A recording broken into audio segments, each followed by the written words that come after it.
welcome to Tales of Honor Podcast, a podcast dedicated to telling the true stories of the Congressional Medal of Honor.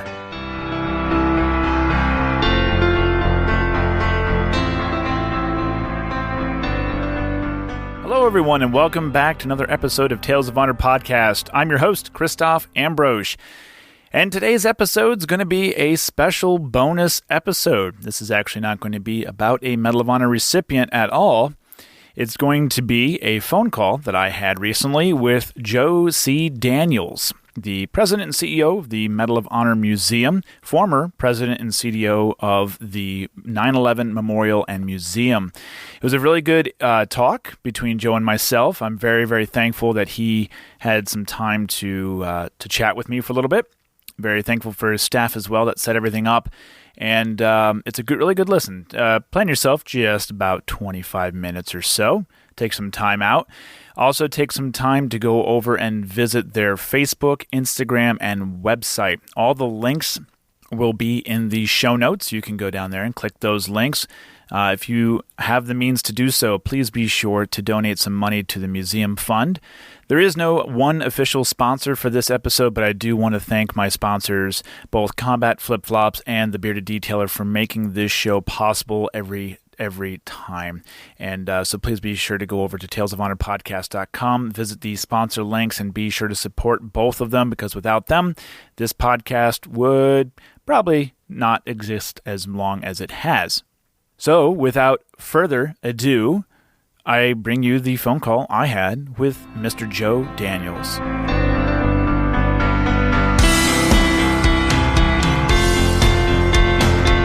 Alrighty, I have Joe Daniels on the phone from the Medal of Honor Museum. Joe, how are you? I'm doing great. How are you? I'm well. It's a Thursday morning, so no kids at home, so I'm doing just fine. I'm really thankful for you taking some time out of your schedule to have this talk, and very thankful for, I believe it was Aaron that set this up with us as well, so very thankful for both of you. Excellent. So why don't you go ahead and give the listeners a little bit of introduction to yourself. I mean, they listen to me talk all the time, so it'd be nice to hear from somebody else's voice. Well, absolutely, and I'm very, very thankful to be able to share with your listeners what's going down in Charleston, South Carolina. We're building the National Medal of Honor Museum. I was fortunate enough to be the president and CEO of the 9/11 Memorial Museum in New York City for almost 11 and a half years. Started out as their 11th employee, became president in 2006, and really saw what can happen when the entire country comes together to remember such a deeply important part of American history. And when I left 9/11 after the 15th anniversary in 2016, I really spent some time thinking about what it is that I wanted to do next. And when this project, the National Medal of Honor Museum, came across my radar, it was something that immediately resonated at the very important level of the stories of these recipients. They're incredible stories. They deserve to have a permanent home. And even more importantly, they have an absolute incredible power to inspire future generations who interact with these stories to be brave in their own lives. So I started about 4 months ago, and we're building the momentum, and we're excited to keep rolling. That's cool. That actually leads into one of the questions: is what was the actual motive? Like, what was the aha moment that we should have a museum for the Medal of Honor recipients, since there wasn't one prior to this, I'm assuming? Yeah, I mean, it's been kicking around for a long time. I mean, certainly when you think of our 242-year history as a country, it is the medal itself, and more importantly, the men who have earned it, and those which they would say, they earned it for those that never made it back or who don't wear the medal. This is the kind of history that Americans should know about. And we as a country, across this country, the most important things, whether it's in Washington, D.C. or in New Orleans or many other places throughout the country, we put a stake in the ground to remember what's important to us. So the idea has been around a long time, but now there's just a whole bunch of momentum behind it through the National Medal of Honor Museum. And our goal is to enlist everyday Americans in helping get it done. And I know after the 9/11 experience that it's not a question whether it's a good idea or not. I think everyone agrees that it is. It's a question of, can we execute it? And I'm feeling super positive about that right now. That's good. Actually, that's I want to go back to 9/11 Museum and Memorial real quick. At what point did you go on with that? Was it already in process when you had joined up with that, or did you have to help pretty much from scratch? Yeah, it was interesting. I mean, I happened to be at the Trade Center on 9/11 itself in 2001, and like many people, whether you experienced it at the buildings or you were in New York or honestly watching anywhere around the world, it really had a very deep, powerful impact on me. And a few years later, when they were forming what at the time was called the World Trade Center Memorial Foundation, it was a friend put me in touch with them. I joined as the general counsel. I'm a lawyer by trade. Don't hold it against me. Joined as the general counsel in 2005 as the 11th employee. And at that point, it was just obviously a hole in the ground. Right. And about 11 months into it, our first president sort of got swallowed up by the politics. It was kind of a battlefield promotion. I became acting president, and then Mike Bloomberg became the chairman, and he doesn't care if you're 9 or 90 years old if he thinks you can do the job. And he hired me in 2006, and we went on to raise about $450 million.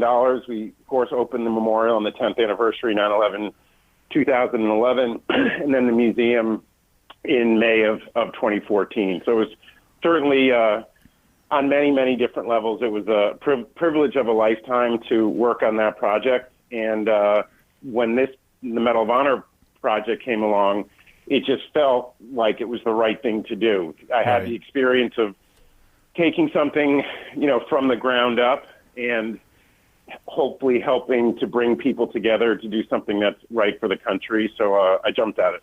Great. Yeah, I don't want to get sidetracked on 9/11 too much there. I'm originally from New York City. My family grew up in New York City. My grandparents immigrated to New York City. So it was a very, very powerful day for, many, many people, of course. But it definitely had an impact with my future with joining the military. I was 15 at the time, so I had to wait a few years, but definitely a big impact. And it's also a big impact on a lot of people who, I know I wasn't the only one. Many people joined after that, and actually a lot of the Medal of Honor recipients that I've covered in the podcast and we all know about are from that generation too, who have gone in because of the war on terror and everything like that. So it is related, and it's not related.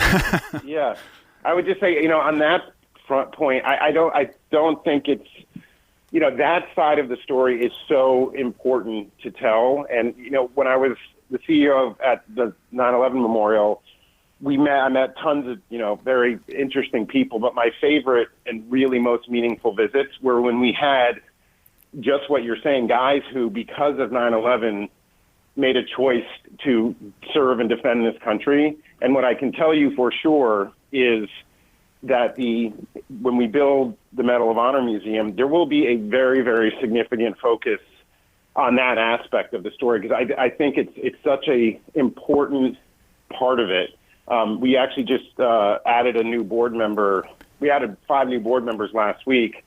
One of them is the sister of a former Top Gun pilot, Chick Burlingame, who was the pilot of Flight 77 that was crashed into the Pentagon. And making that connection between what we felt and what people did after 9/11 to the medal is super important to the whole organization, and you'll be able to see that when we open this museum. That's great, and I'm telling you, you are the king of segues here. It's like my next question was going to be who is going to be active within the museum. I know you. I had heard something about former presidents being on the board as well, and I see Kyle Carpenter is very active as well.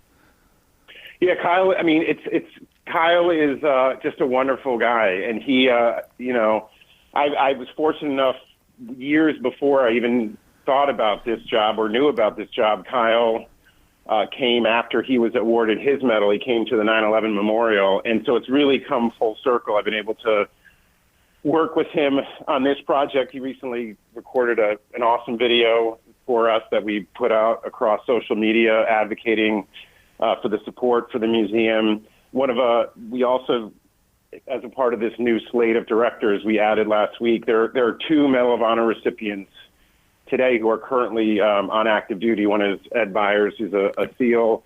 The other guy is in the Army, Will Swenson, and he joined our board officially. And again, it sort of represents, as important, deeply as important as it is to remember the long history of the medal and of all of the conflicts, Vietnam, everything before that. There's something really powerful for kids when they see themselves in people that have joined up to serve. And so having that younger generation represented in this museum is a huge priority. Oh, absolutely. I know when I do my episodes, I try to do a little bit of history on every single recipient, and I'm upset when there's not a lot of information of them and of the person when they were in their younger days, because these are they're people just like everybody else. They just happen to be there at the exactly. Whether you want to say it's the right time or the right place or the wrong time or the right, however you want to say it, they were there and they just chose to do something above and beyond what needed to be done. And but it's crazy when you see some of these stories like, oh well, they worked in a shoe factory and they're just a normal person. But it's crazy even within the military. When I started, I received a few messages from like Dakota Meyer. Like I get all giddy because I'm like, oh my goodness, this guy's, I don't want to say that we idolize them, but it's weird. Even though they are normal people, there's just something about them. It's kind of like a celebrity within the community.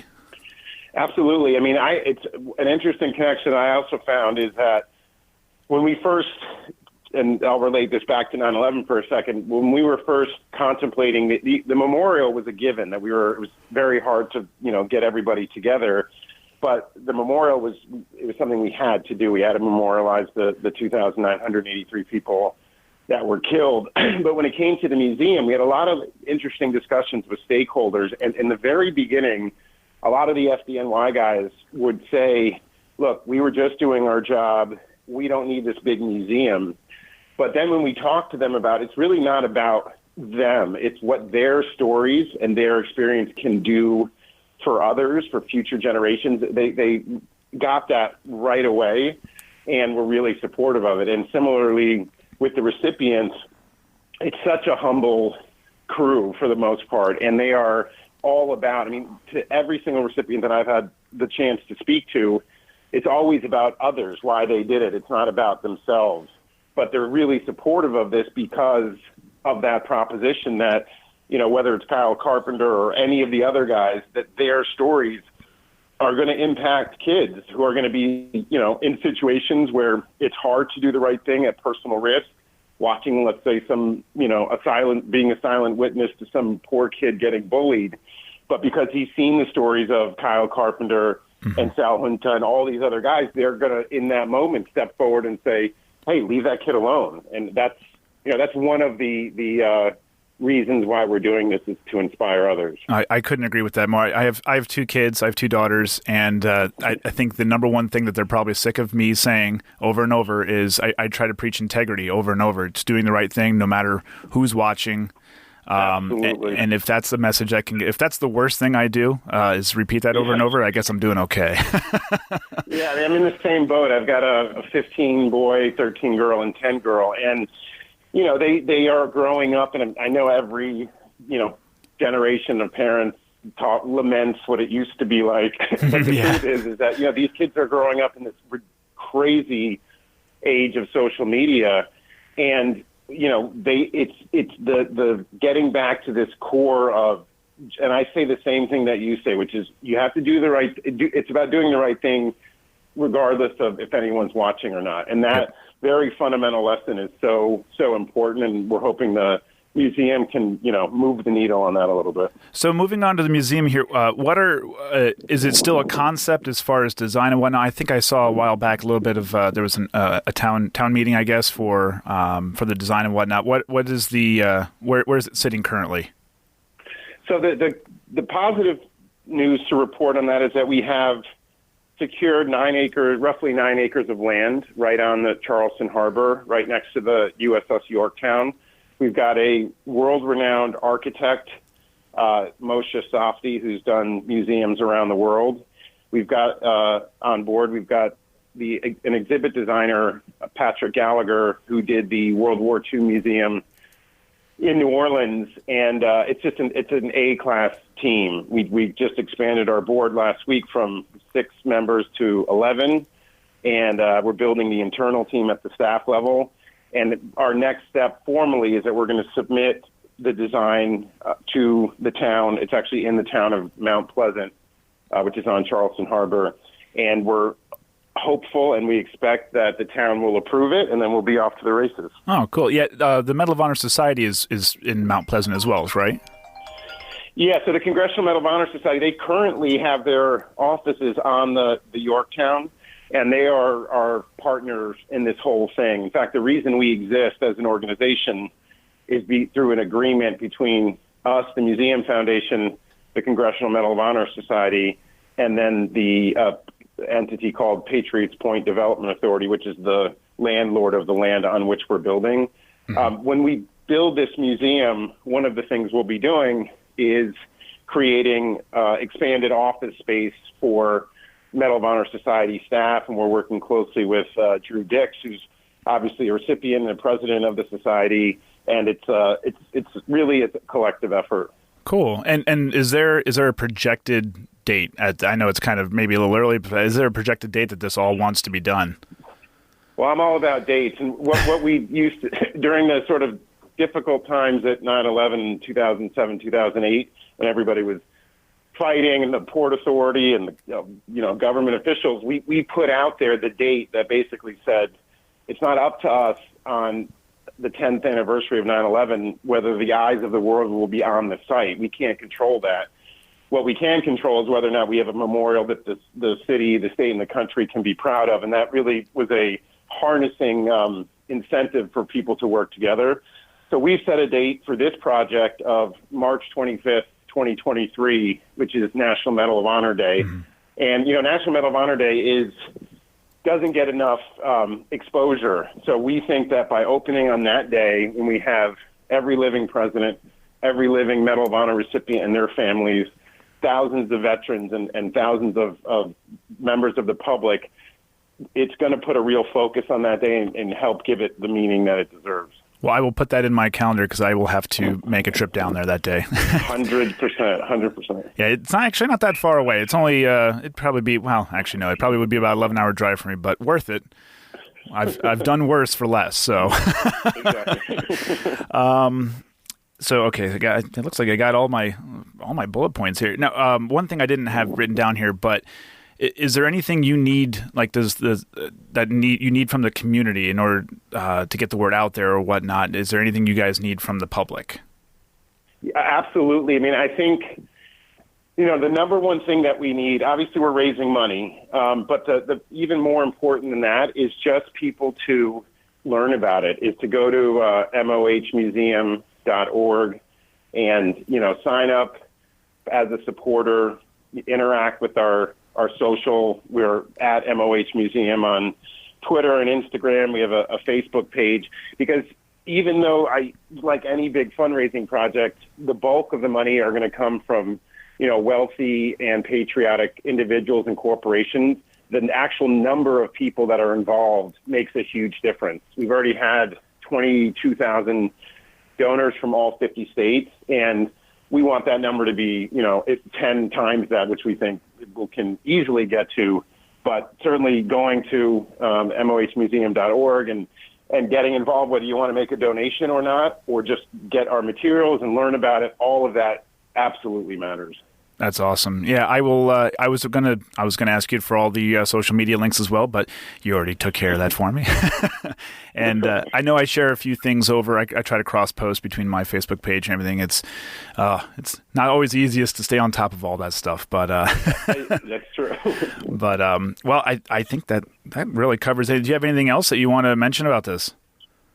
No, I just I want to basically say that when you think about how things are today in our society, it seems that there are fewer and fewer things that we can come together around as Americans, and the Medal of Honor is without question one of those things. And we believe that this museum will be America's next national treasure, and the fact that it will have such a deep value-based component to it, and will be incredibly engaging. I mean, I think one of the lessons I learned from working at on the 9/11 Museum is that the best way for a museum to have impact is to make sure that the stories you tell and how you tell them really engage visitors emotionally.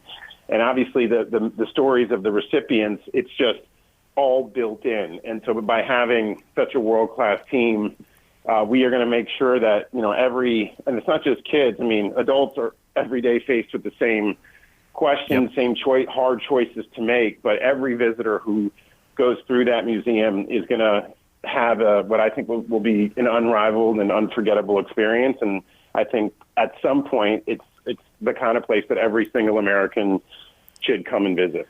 Yeah, what's crazy is when I've looked at I think I've done 130 episodes so far, and each story, some of them, I mean, they're all obviously important. The definition of valor has changed throughout the decades. Back in the Civil War, valor was capturing a Confederate flag. That was, you got a Medal of Honor if you were able to capture an enemy flag, because that was considered the most dangerous thing that you could possibly do.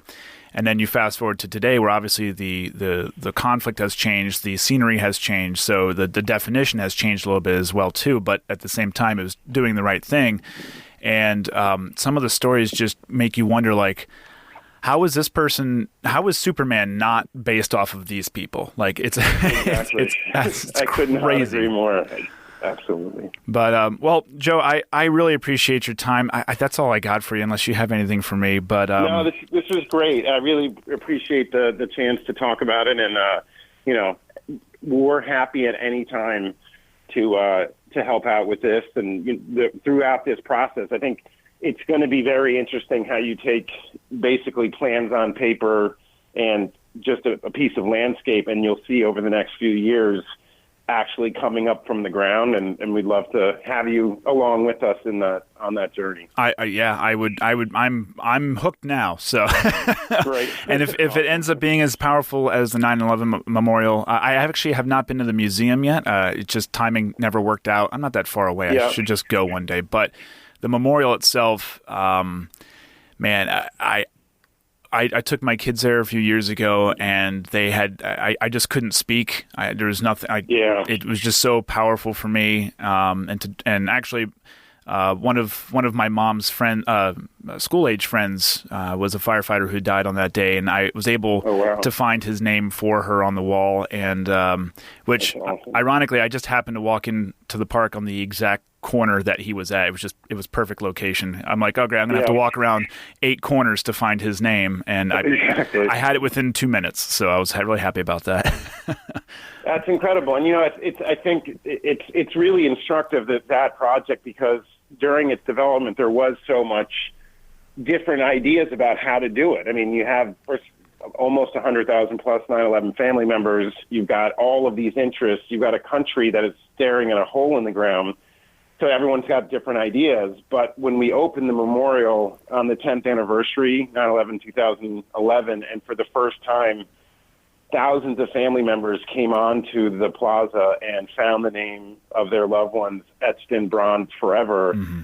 All of the sort of the tumult just faded away, and family members who it was a privilege to get to know over so many years, were expressed so much gratitude that the country decided that they wanted to memorialize their son or daughter or mother or father. And I think it's going to be the same way here at the Medal of Honor, that it's going to be a place that everyone's going to need to take a visit to. I was actually just thinking that, I have a feeling you're going to end up meeting people who are going to say, so-and-so was the person who ended up saving my son's life, or something along those lines. I have a feeling that's going to happen. Or later on, my dad was the one that was there. I think you're going to end up finding the same, similar situation as well, which will be pretty nice. Well, right. I really appreciate your time, Joe. If there's anything you ever need from me or any of my listeners, just don't hesitate to ask, and we'll go from there. All right. I really appreciate it, man. Have a good day. Thanks. You too. Have a safe trip. All right. Take care. Yep. Bye.